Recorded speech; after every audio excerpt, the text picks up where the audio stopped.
when I have fears that I may cease to be, before my pen has gleaned my teeming brain, before high-piled books in charactery hold like rich garners the full-ripened grain, when I behold upon the night's starred face huge cloudy symbols of a high romance, and think that I may never live to trace their shadows with the magic hand of chance. And when I feel, fair creature of an hour, that I shall never look upon thee more, never have relish in the fairy power of unreflecting love, then on the shore of the wide world I stand alone and think, till love and fame to nothingness do sink.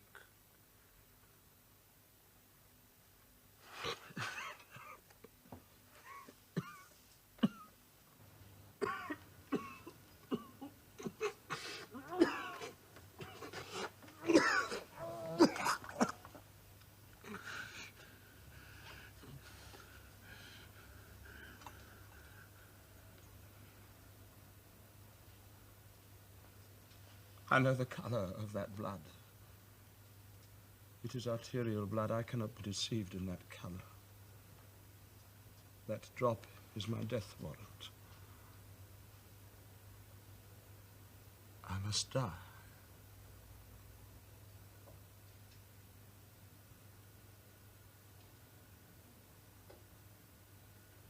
Dearest Fanny, I shall send this the moment you return. They say I must remain confined to this room for some time. The consciousness that you love me will make a pleasant prison of the house next to yours. You must come and see me frequently. This evening without fail. When you must not mind about my speaking in a low tone, for I am ordered to do so, though I can speak out. Yours ever, sweetest love. This living hand, now warm and capable of earnest grasping, would, if it were cold, and in the icy silence of the tomb, so haunt thy days and chill thy dreaming nights, that thou wouldst wish thine own heart dry of blood. So in my veins red life might stream again, and thou be conscience calmed. See, here it is. I hold it towards you. My dearest Fanny, I read your note in bed last night, and that might be the reason of my sleeping so much better. I think Mr. Brown is right in supposing that you may stop too long with me, so very nervous as I am. Send me every evening a written good night. If you come for a few minutes about 6, it may be the best time. Should you ever fancy me too low-spirited, I must warn you to ascribe it to the medicine I am at present taking, which is of a nerve-shaking nature. I shall impute any depression I may experience to this cause. I've been writing with a vile old pen the whole week, which is excessively ungallant. The fault is in the quill. I have mended it, but still it is very much inclined to make blind ease.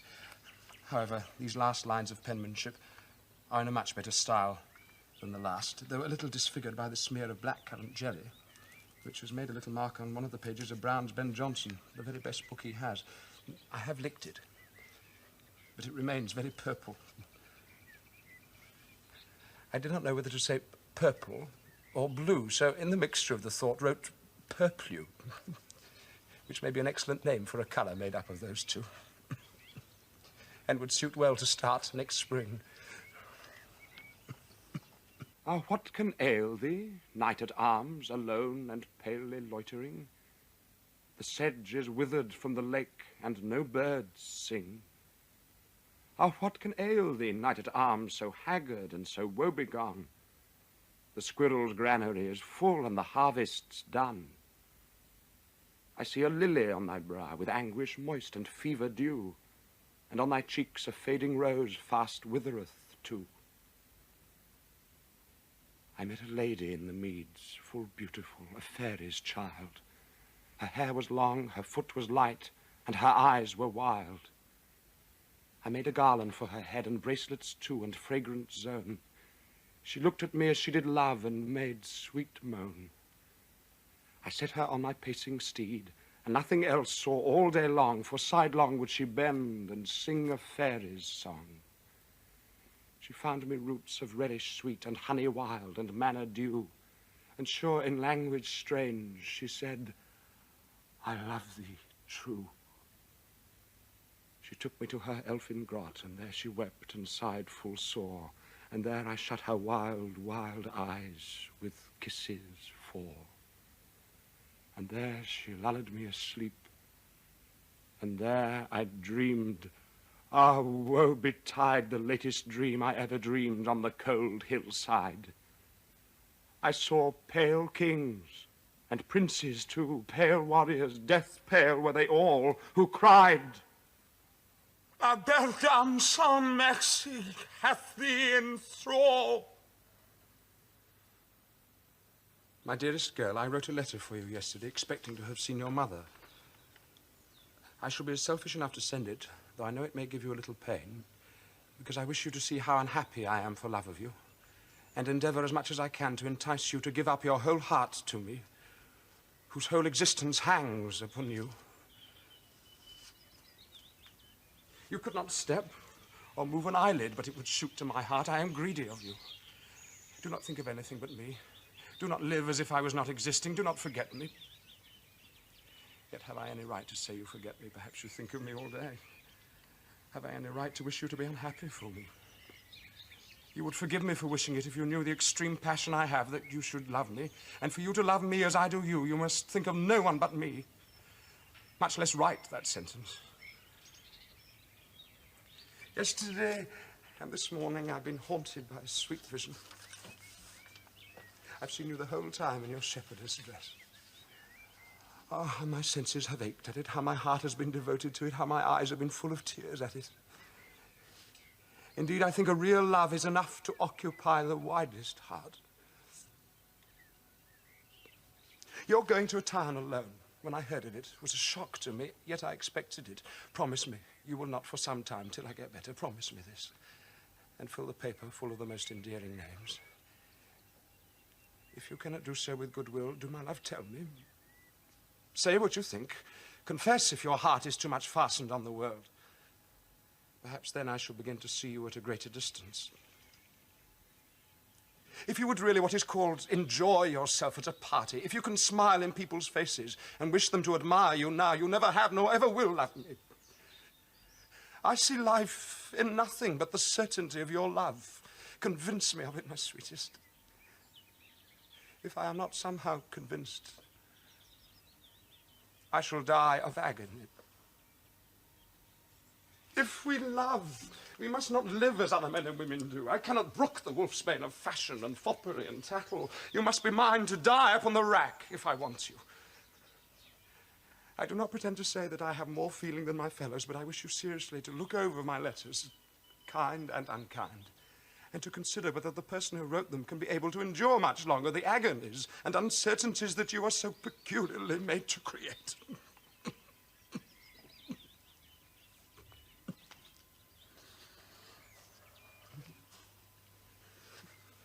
The recovery of bodily health will be of no benefit to me if you are not mine when I am well. For God's sake, save me. Or tell me that my passion is of too awful a nature for you. Again, God bless you. J.K. No, my sweet Fanny, I am wrong. I do not wish you to be unhappy. And yet I do, I must. While there is so sweet a beauty, my loveliest, my darling, goodbye, I kiss you. Oh, the torment. This journey to Italy haunts me horribly. I shall endeavor to go, though it be with the sensation of marching up against a battery.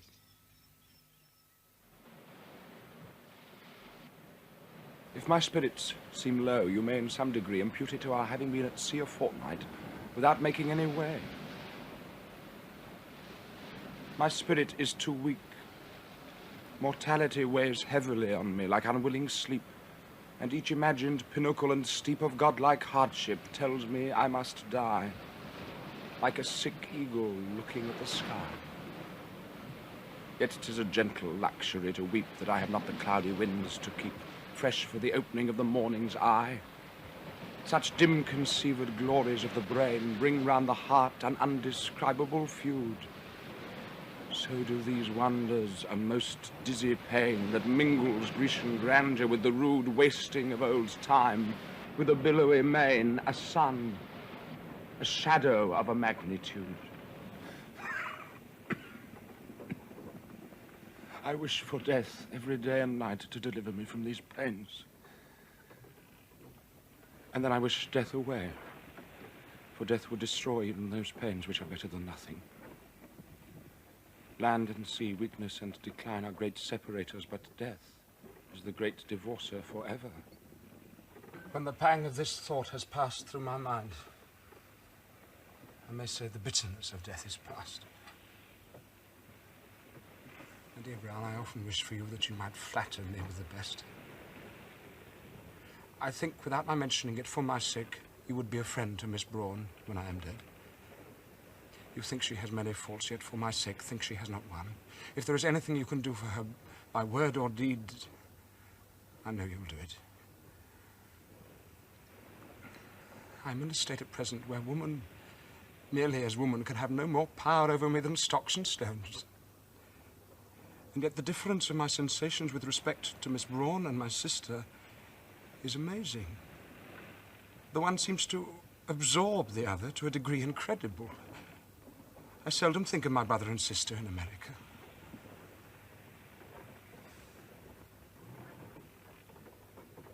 The thought of leaving Miss Braun is beyond everything horrible. The sense of darkness coming over me. I eternally see her figure eternally vanishing. Some of the phrases she was in the habit of using during my last nursing at Wentworth Place ring in my ears. Is there another life? Shall I wake and find all this a dream? There must be. We cannot be created for this sort of suffering. My dear Mrs. Braun, a few words will tell you what sort of a passage we had and what situation we are in. And few they must be on account of the quarantine. Our letters being liable to be opened for the purpose of fumigation at the health office. We have to remain in the vessel 10 days. And are at present shut in a tier of ships. Give my love to Fanny. It has been unfortunate for me that one of the passengers is a young lady in a consumption. Her imprudence has vexed me very much. The knowledge of her complaints, the flushings in her face, all her bad symptoms have preyed upon me. They would have done so had I been in good health. Seven now is a very good fellow, but his nerves are too strong to be hurt by other people's illnesses. I shall feel a load off me when the lady vanishes out of sight. I have not dared to fix my mind upon Fanny. I dare not think of her. The only comfort I have had that way has been in thinking for hours together of having the knife she gave me in a silver case, her hair in a locket, and the pocketbook in a gold net. Show her this letter. I dare say no more. Oh, what an account I could give you of the Bay of Naples, if I could once more feel myself a citizen of this world. I feel the spirit in my brain would lay it forth pleasantly. Oh, what a misery it is to have an intellect in splints. Again, my love to Fanny. Tell Toots I wish I could pitch her a basket of grapes. And tell Sam the fellows catch here with a line a little fish, much like an anchovy. Pull them up fast. My dear Mrs. Braun, yours sincerely and affectionate, John Keats. Goodbye, Fanny. God bless you.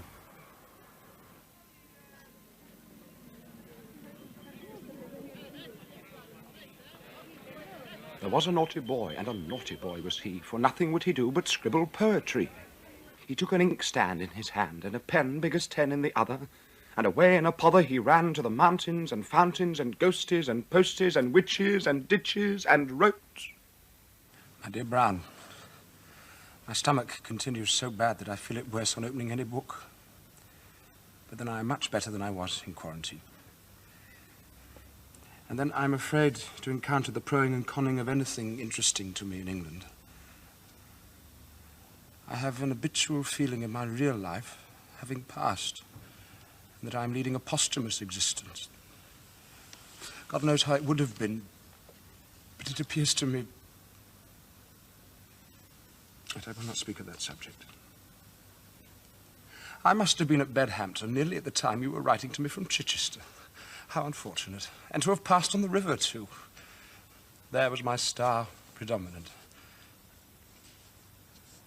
I can't answer anything in your letter, which followed me from Naples to Rome, because I'm afraid to look it over again. I'm so weak in mind that I cannot bear the sight of any handwriting of a friend I love as much as I do you.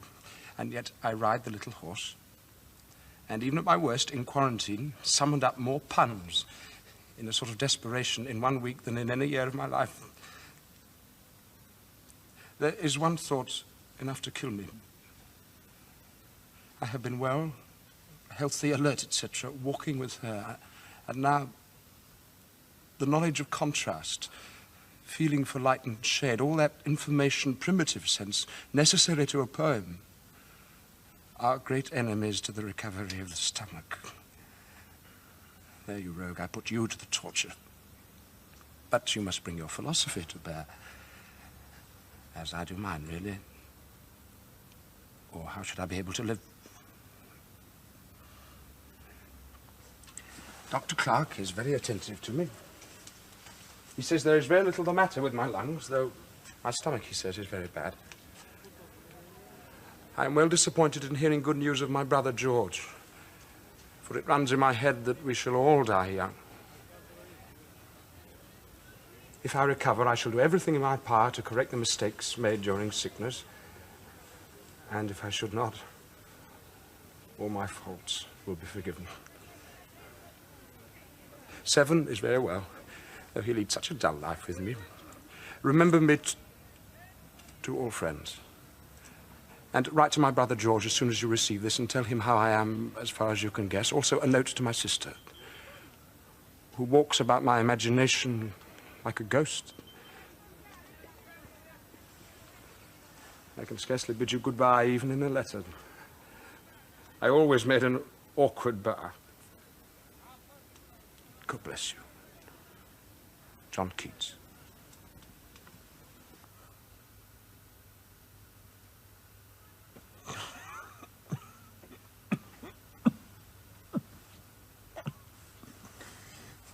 When will this posthumous life of mine come to an end?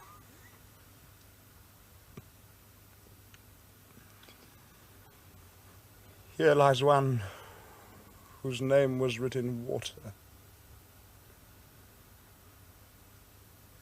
Bright star, would I was steadfast as thou art, not in lone splendour hung aloft the night, and watching with eternal lids apart, like nature's patient, sleepless eremite, the moving waters at their priest-like task of pure ablution round earth's human shores, or gazing on the new soft-fallen mask of snow upon the mountains and the moors. No, yet still steadfast, still unchangeable, pillowed upon my fair love's ripening breast, to feel forever its soft fall and swell, awake forever in a sweet unrest, still, still to hear her tender taken breath, and so live ever, or else swoon to death.